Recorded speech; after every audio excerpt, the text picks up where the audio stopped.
The primary spontaneous pneumothorax study is a randomised controlled trial of invasive versus conservative treatment of primary spontaneous pneumothorax.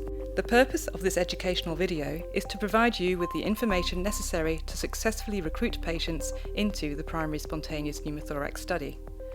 This study is the largest international trial in primary spontaneous pneumothorax ever undertaken and will be the first to address the fundamental management question of conservative versus invasive in management of primary spontaneous pneumothorax.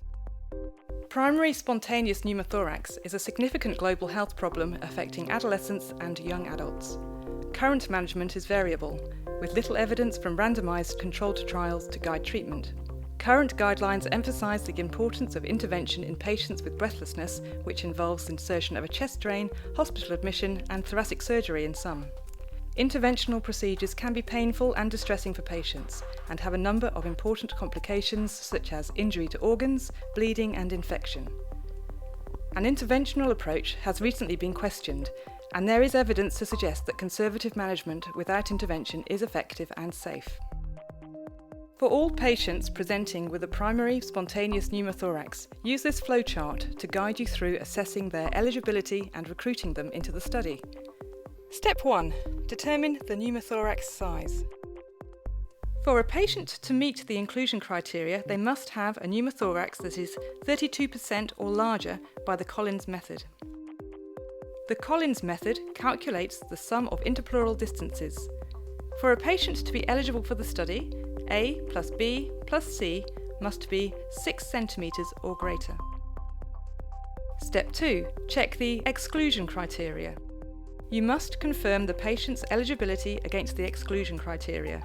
You must answer no to all of the exclusion criteria in order for a patient to be eligible to participate in the study. If a patient meets the inclusion and exclusion requirements, discuss participation in the study with them and provide them with a copy of the patient information handout.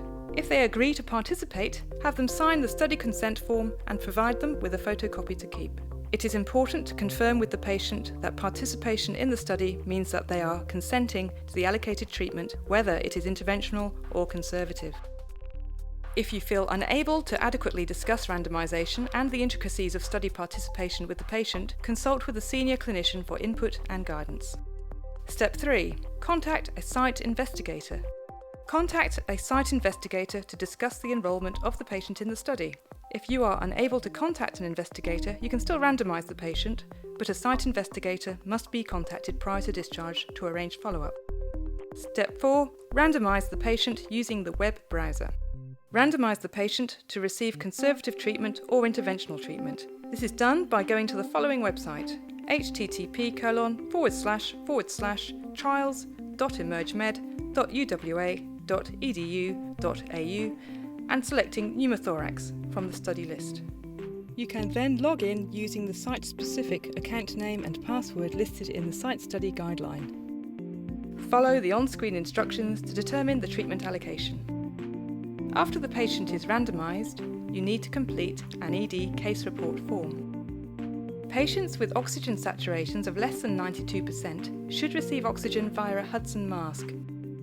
Prescribe analgesia as outlined in the study protocol, including simple analgesia with IV morphine if pain is severe.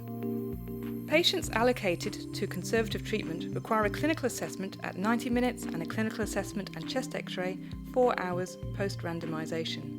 After 4 hours, if patients' observations are stable without supplemental oxygen, regardless of pneumothorax size, check that the patient can walk comfortably and will be capable of activities of daily living.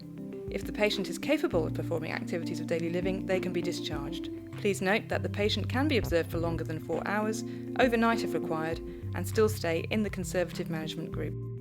Consider changing the patient to interventional treatment if they have significant symptoms that persist despite adequate analgesia. These include chest pain and/or dyspnea, such that the patient is unable to perform activities of daily living and becomes unwilling to continue conservative treatment, or if the patient's observations become clinically concerning. Consider changing to interventional treatment if the repeat chest X-ray shows the pneumothorax is increasing in size and there has been a trend in observations to suggest the development of a tension pneumothorax. Note that an apparent increase in pneumothorax size on chest X-ray does not necessarily require intervention if the patient's clinical condition has improved or has remained stable with no shortness of breath. In patients allocated to interventional treatment, attempt aspiration using a small bore less than or equal to size 12 French Seldinger style device as follows. A.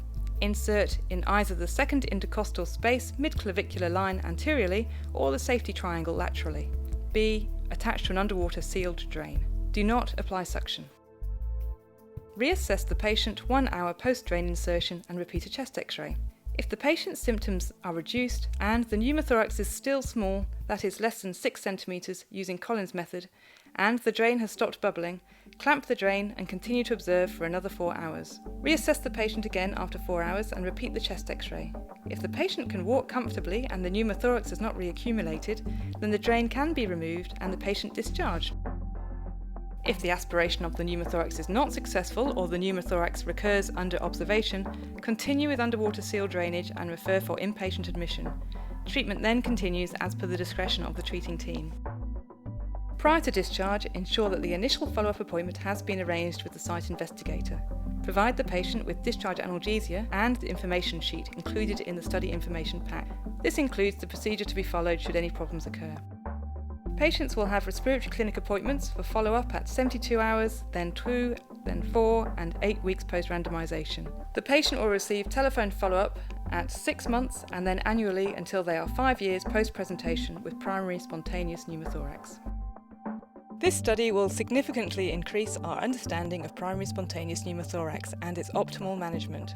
This will be the largest randomised controlled trials investigating the initial management of primary spontaneous pneumothorax performed to date and will have a global impact whatever the findings, being the first high-grade evidence for how to treat primary spontaneous pneumothorax. Your commitment to recruiting to this study is appreciated.